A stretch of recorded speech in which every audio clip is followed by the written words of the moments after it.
It's time once again to snuggle up with your favorite blanket, grab a glass of warm milk, put on your Team Foul Play t-shirt, and listen to another classic children's tale by your favorite person in the whole wide world, Auntie Betty.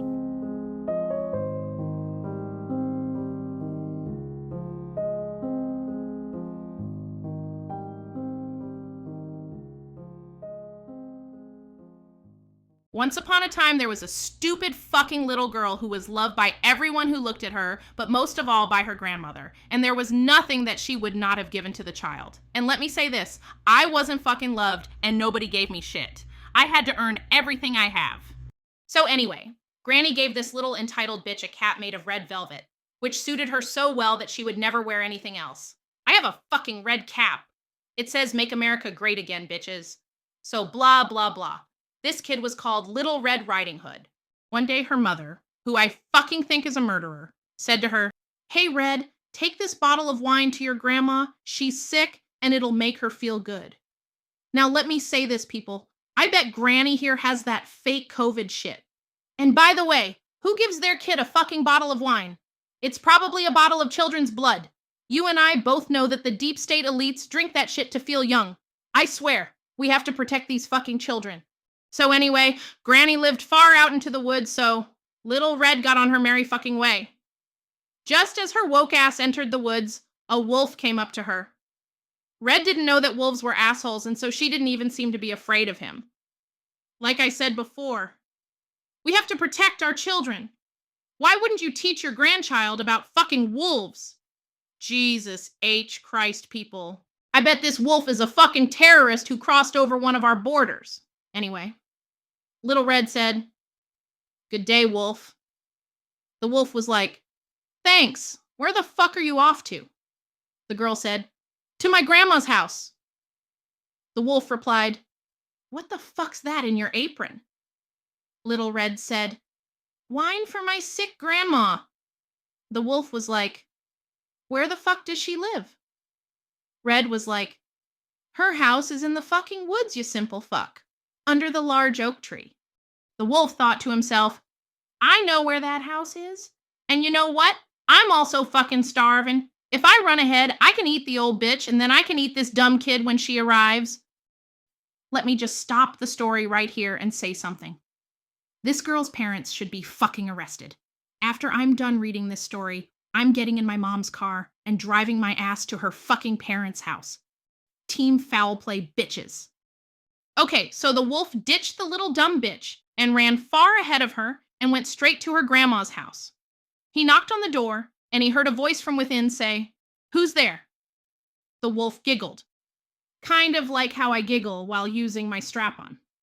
He said, "It's me, Grandma, Little Red.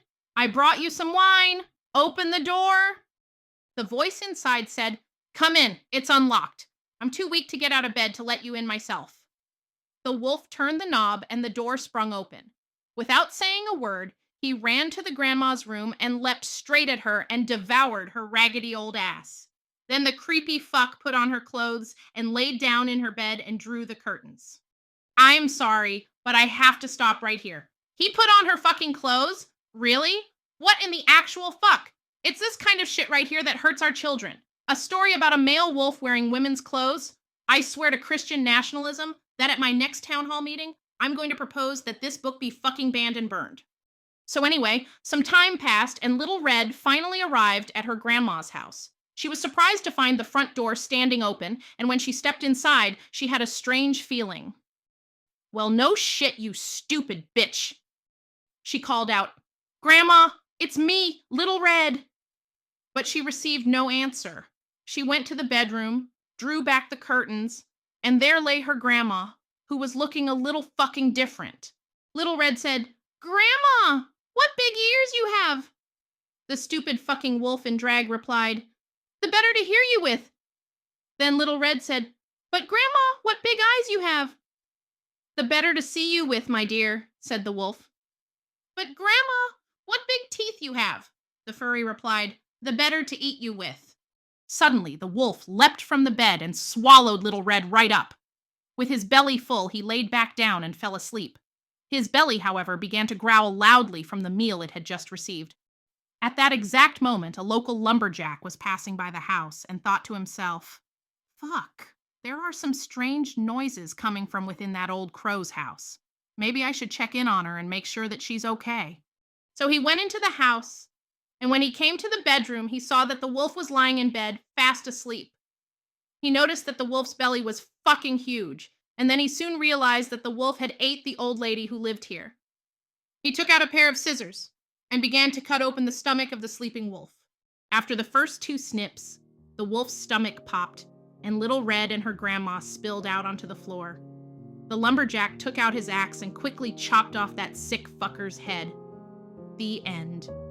So, I'd appreciate if all of you comment on my fucking awesome story. And if you think for one goddamn second that you're going to leave me a shitty comment, let me tell you this. That is considered stalking. If you disagree with me, that's bullying and abuse, motherfuckers. Make sure to like, subscribe, and share my awesome video. Now, if you'll excuse me, I'm off to church.